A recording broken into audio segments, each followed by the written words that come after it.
Welcome back to the video blog. This is Fort Lauderdale on ice. As you can see, the snow is surrounding me on all four sides. My name is AdamDanielMezei.com, that is, or your producer of marketing and distribution.com. PMD is what we do.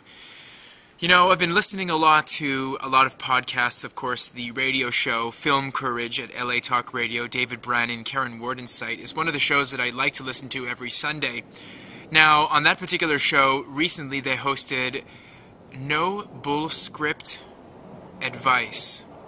Danny Manis, scriptwriter, screenwriter, industry guy, former executive in Hollywood. And he was basically talking about how not everybody can be cut out to be a screenwriter and how some people end up thinking that they can professionally write when really they can't. They should be doing it more as a hobby. And the point that I wanted to make was that Hollywood really, for independence, really knows how to suck your creativity away.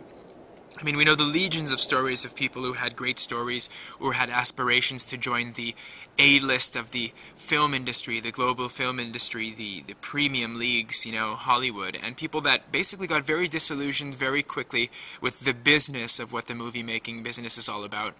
And they got disillusioned with how, you know, Hollywood operates and the kind of unspoken alliances and all of the other nonsense and horse trading and chess moving and stuff that goes on over in California. So, you know, I was just thinking, it does a really nasty job, Hollywood, that is, of stealing writers' creativity. And I found that, at least when I was screenwriting on a regular basis, that, you know, the minute you started to get involved with some of the machinations of how the business works, it does something to your creativity. I'm not going to say that it stops you from being creative or that you stop having free-flowing ideas, but it definitely stops you from, like, having that wide-eyed eagerness and alacrity to go out there and kind of slam it, you know, paddle the thing away, and just to really do well, and to really just let your ideas flow, because every idea that you generally have, when it's put into a Hollywood crucible, when it's put into a Hollywood context, you're always banking it off against what's already sold, what's hot, what's the industry looking for, what are the trades talking about,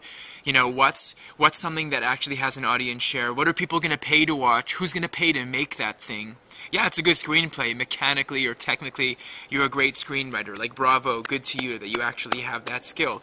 But is anybody actually going to pay for your work? It's this kind of thing. And you go through the imperatives, you go through the machinations, the ups and the downs of trying to become a professional screenwriter. I'm only talking about it in terms of screenwriting. I'm sure directors and producers, aspiring producers, cinematographers, production designers, casting directors, whatever, any facet of the business, I'm sure everybody has the same approach, but in terms of screenwriters and idea generation and spinning out the lines and using pen and paper to actually come out with stories, that's what storytellers are, you know, writing for very cheap, on the cheap, that thing Hollywood really knows how to put the kibosh on. And it's really tragic because some of the best ideas come when you really don't give a fuck, when you really don't care what's going to happen next, when you really don't worry about what the sensor in your head and the sensor that's outside, when you don't worry about what they're going to say. That's really when this thing flies.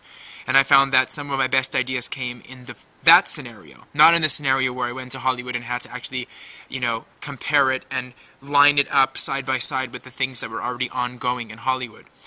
So, Danny Manis, thank you again for reminding me of that, and thank you for reminding me that the important thing is the creativity, and yes, to balance it off against the business imperatives, but to continue to focus and master your craft, whatever it is, and it doesn't matter what aspect of the business that you're in, but to constantly go back, refine, and don't stop.